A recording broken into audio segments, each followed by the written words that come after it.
Let me start by sketching the international context. The Israeli conduct of the war in Gaza and the other actions they have taken in the West Bank have sparked renewed efforts by the international community to press Israel to change course.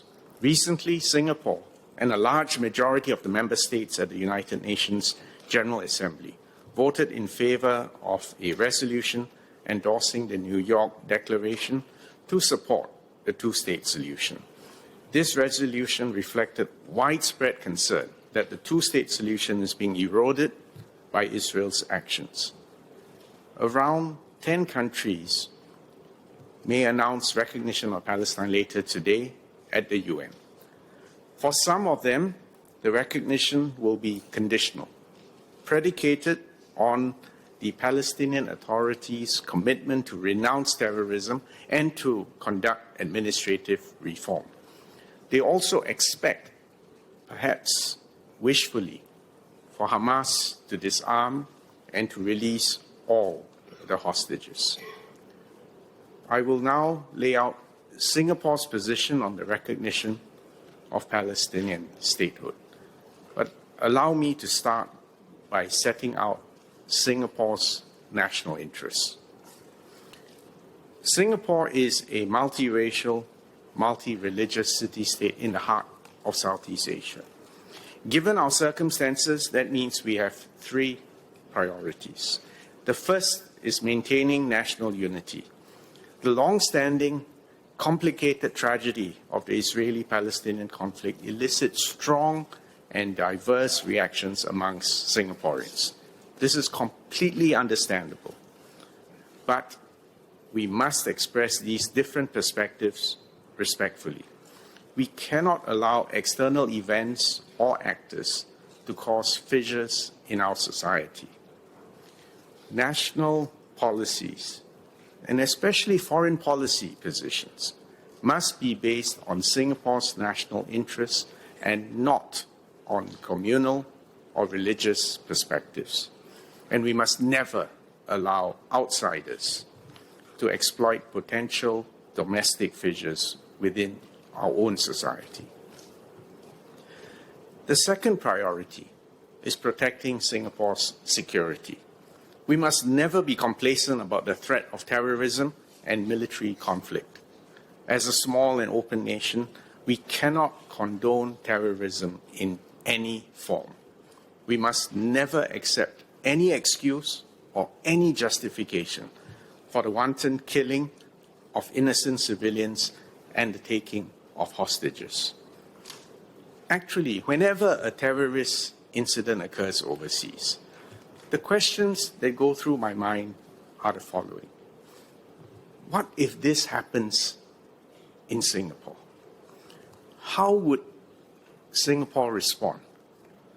What actions would our military and security agencies have to undertake? And what would our diplomats have to say the next day at the United Nations?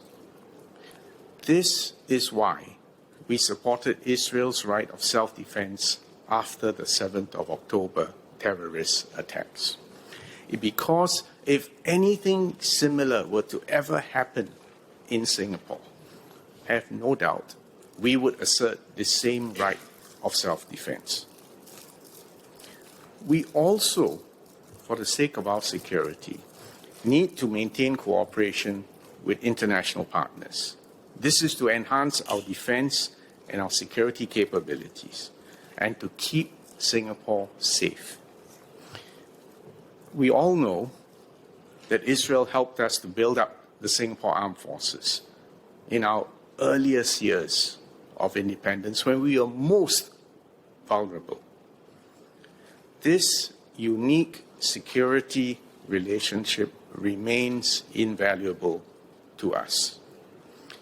But this does not stop us from conveying our views directly to the Israeli government, clearly and constructively, when we do not agree with their actions.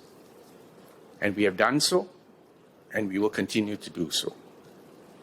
The third priority is to promote respect for and compliance with international law. Singapore relies on clear rules and norms to safeguard our sovereignty as a tiny city-state. A world that is based on might is right is fundamentally inimical to small states like us. So it means Singapore must abide by and uphold international law consistently. These three priorities surrounding our national interests have shaped our approach to the conflict in Gaza.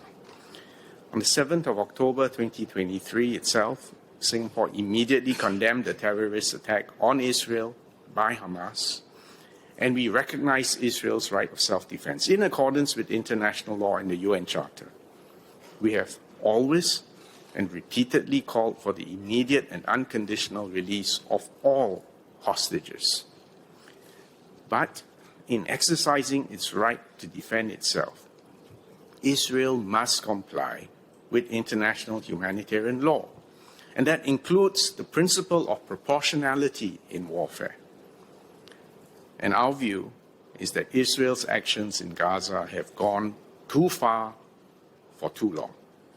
And Israel's military operations, which have recently intensified in Gaza City, have exacerbated the prolonged, desperate suffering of innocent civilians. This is unconscionable. The scale of civilian death is harrowing. More than 60,000 people have been reportedly killed, and a third of them children. Singapore condemns the killing of innocent civilians. The humanitarian situation in Gaza is shocking. An estimated 90% of homes have been destroyed or damaged. Schools, hospitals, places of worship have been struck. Around 1.9 million, 90% of Gazans, have been internally displaced. Medical services are incapacitated and overwhelmed. Gaza is dangerously close to famine levels, and this was entirely preventable. We have all seen the heart-wrenching pictures of Gazans, including young children scavenging for food. The deliberate and unlawful denial of humanitarian aid to a civilian population is completely unacceptable. In our view, these excessive actions by the Israeli government may even be a breach of international humanitarian law. The United Nations Independent International Commission of Inquiry recently concluded that Israel is committing genocide in Gaza. This matter is currently before the International Court of Justice, which is the appropriate forum to adjudicate such grave concerns. In recent weeks, more aid, including from Singapore, has entered Gaza. But this is still woefully inadequate. Much more humanitarian supplies are urgently needed, and Israel has a responsibility to facilitate this. It must lift all restrictions on its delivery and to allow the full and unimpeded flow of humanitarian aid. And Palestinians must be enabled to access this aid safely and with dignity. Singapore will continue to do what we can to contribute to international efforts to alleviate civilian suffering in Gaza. So far, the government and Singaporeans have contributed 10 tranches of humanitarian aid. This includes the latest contribution by the Singapore Red Cross of about 1.2 million Singapore dollars through the Egyptian Red Crescent, which was just announced during President Tharman Shanmugaratnam's state visit to Egypt. Last month, the SAF airdropped urgent humanitarian aid to the Palestinians. In fact, this was the second airdrop operation conducted by the SAF. And we are grateful to our SAF servicemen and women for stepping up to do this, to express our compassion. Singapore will do more. And under our 10th tranche, we will support the following. First, Egyptian hospitals in treating injured Palestinians. In fact, right now, a team of Singaporean doctors and clinicians are currently in Cairo to support the Nasser Institute in case consultations for the more complicated cases. The SAF has deployed 2 liaison officers based in Cairo to coordinate Singapore's assistance in theatre.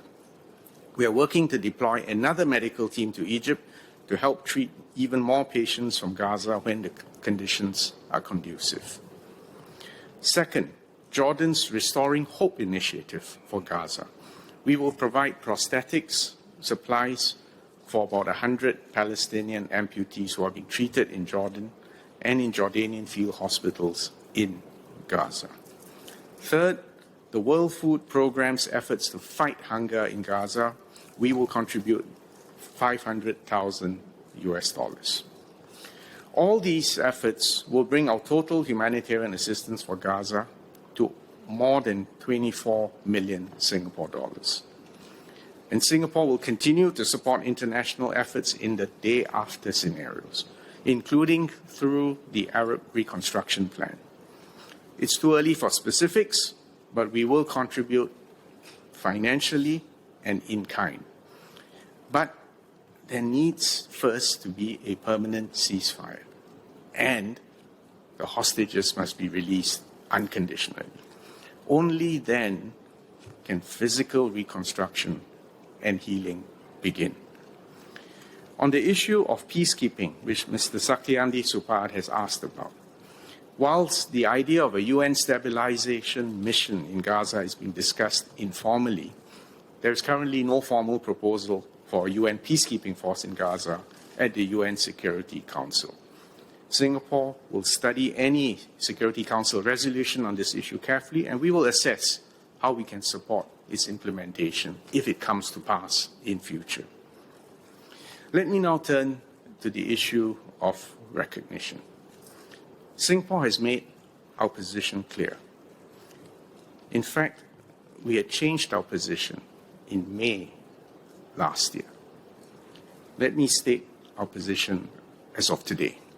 We will recognize the state of Palestine when it has an effective government that accepts Israel's right to exist and categorically renounces terrorism. Allow me to take you through a brief review of history to put this position in context. The two-state solution arose in 1947 when the UN General Assembly recommended the partition of the British Mandate of Palestine into a separate Arab and Jewish states. Jerusalem, under this same resolution, was supposed to be a separate internationally administered entity. Unfortunately, the decades since then have been littered with missed opportunities by both sides. For instance, the two-state formulation was accepted by the Jewish leadership in 1947, but rejected by the Arabs. The Jewish leadership took what was on the table, declared independence, war broke out in 1948. In fact, it is only in November 1988 that the Palestinian Liberation Organization implicitly accept Israel's right to exist. This is back in 1988, and they proclaimed the State of Israel. And Singapore welcomed this proclamation because we viewed it as significant progress towards a two-state solution. Unfortunately, notwithstanding the Oslo Accords in 1993 and 1995, none of the subsequent attempts to reach a final status agreement succeeded. In 2006, Hamas won the Palestinian Legislative Council elections, and its leader, Ismail Haniyeh, formed the government on the basis of a majority. But this was largely rejected by the international community, given Hamas's refusal to recognize Israel's right to exist, its rejection of peaceful coexistence, and its propagation of terrorism. In June 2007, Hamas violently seized Gaza from the Fatah-dominated Palestinian Authority and has ruled in Gaza by force ever since then. And there have been no elections in the occupied Palestinian territories for 2 decades. So 2 points are evident. First, whilst the Palestinian Authority administers the occupied Palestinian territories in the West Bank, it does not de facto control Gaza. Gaza is ruled by Hamas. For the last 18 years at least, there has not been a unified Palestinian government that exercises effective control in Palestinian territories, including the West Bank and Gaza. What will happen in Gaza after the ceasefire remains unclear. Second point, Hamas has consistently rejected Israel's right to exist. It has yet to renounce terrorism or agree to disarm. In fact, Hamas has vowed to repeat the terrorist attacks of 7th October if given the opportunity again. On the other hand, Singapore enjoys good relations with the Palestinian Authority. We welcome its commitment to renounce terrorism, to carry out reforms, and to disarm Hamas, as President Mahmoud Abbas stated in his letter to French President Emmanuel Macron in June this year. However, it remains to be seen whether the Palestinian Authority can really disarm and displace Hamas from Gaza. You can hope, but hope on its own is not a reality. So we will closely monitor the fulfillment of these commitments made by the Palestinian Authority. Ultimately, to resolve this long-standing conflict in a comprehensive, just, and durable manner, there needs to be a negotiated settlement which results in 2 states, one Israeli, one Palestinian, with their peoples living alongside each other in peace, security, and dignity.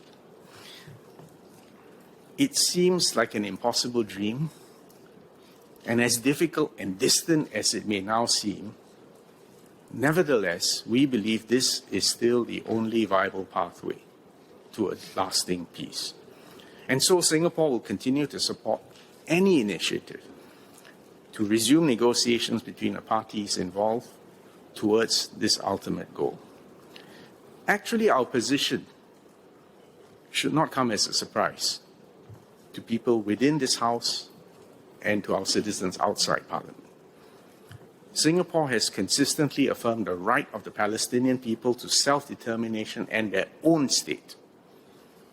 And our voting record in the UN consistently reflects this. Last year, we voted in favor of several resolutions which express support for the admission of Palestine as a UN member and affirm the Palestinians' right to self-determination. We have also supported Palestinians' right to be, quote, a non-member observer state, unquote, in various international organizations, including the International Labour Organization and the Universal Postal Union, just to cite some examples. So what are the prospects for a 2-state? Regrettably, extremist elements on both sides continue to actively undermine the prospects for a 2-state solution. Hamas has consistently said no. At the same time, there are Israeli settlers who continue to displace Palestinians in the West Bank. And some Israeli politicians have spoken explicitly about annexing parts of the West Bank or Gaza.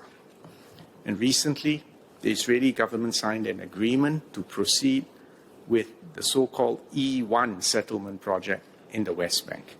This will fragment the West Bank and threaten the contiguity of Arab towns in the occupied Palestinian territories even further. So let me be clear. Singapore has consistently held that Israeli settlements are illegal under international law. We have voted in support of UN resolutions that reject Israeli settlement activities, and we call and have called on Israel to rescind all unilateral measures seeking to change the status of Jerusalem.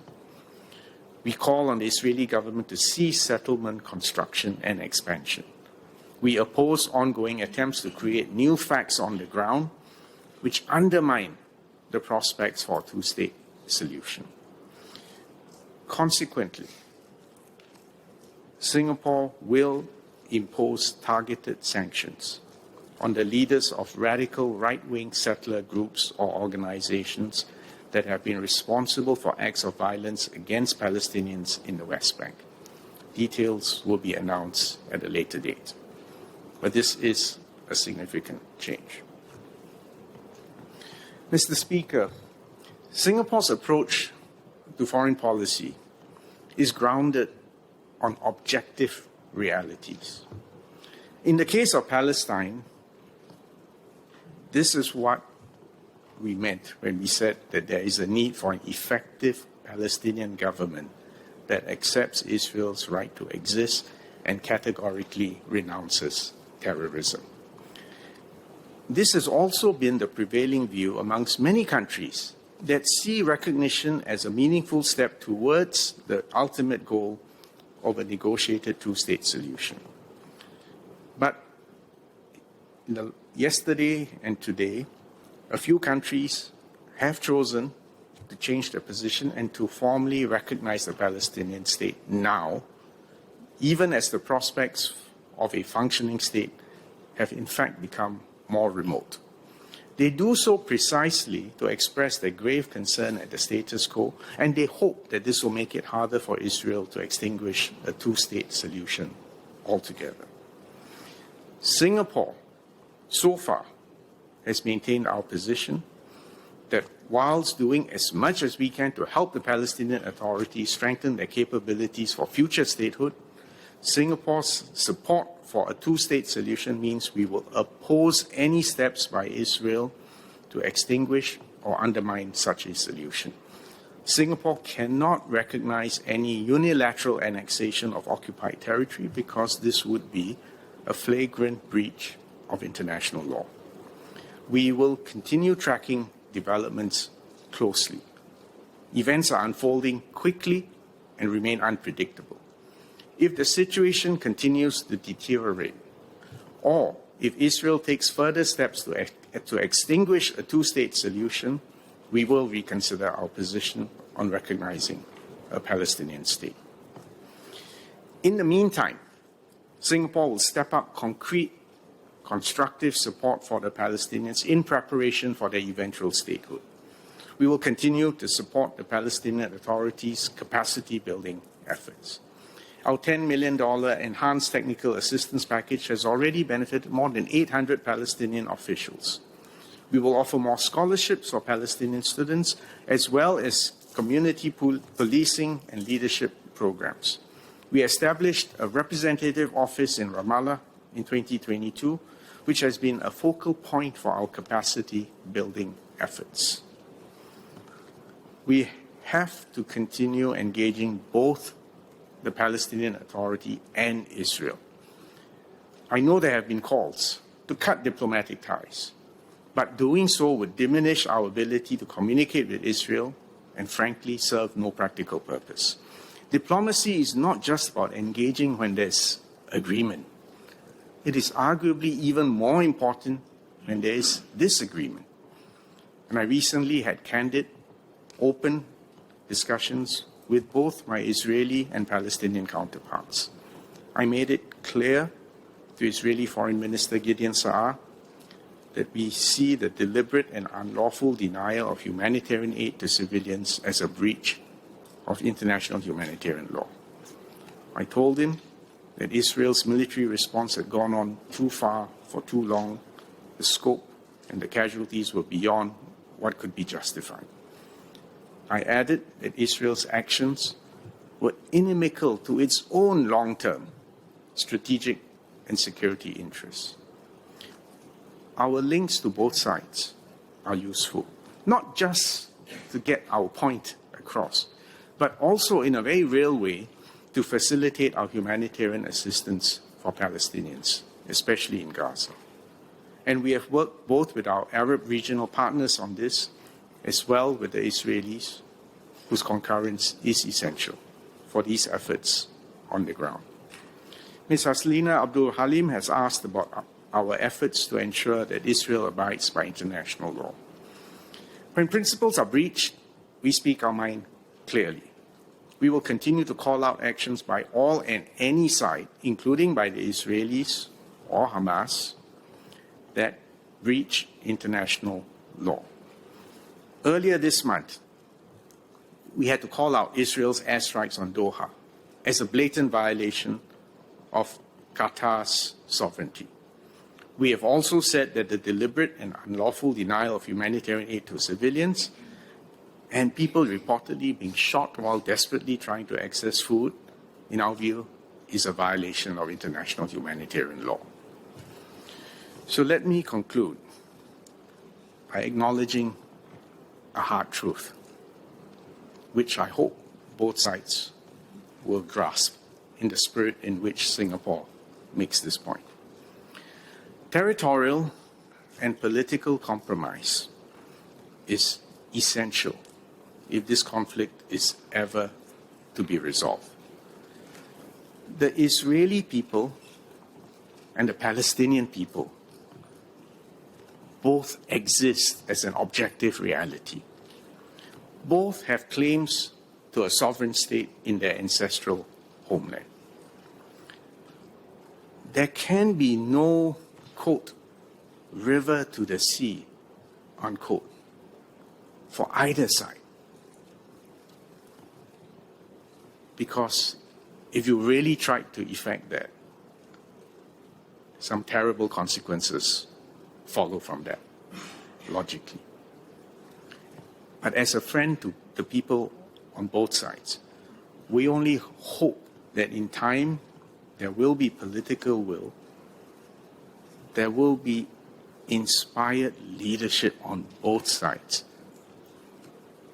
to enter into direct negotiations on a two-state solution consistent with relevant UN Security Council resolutions.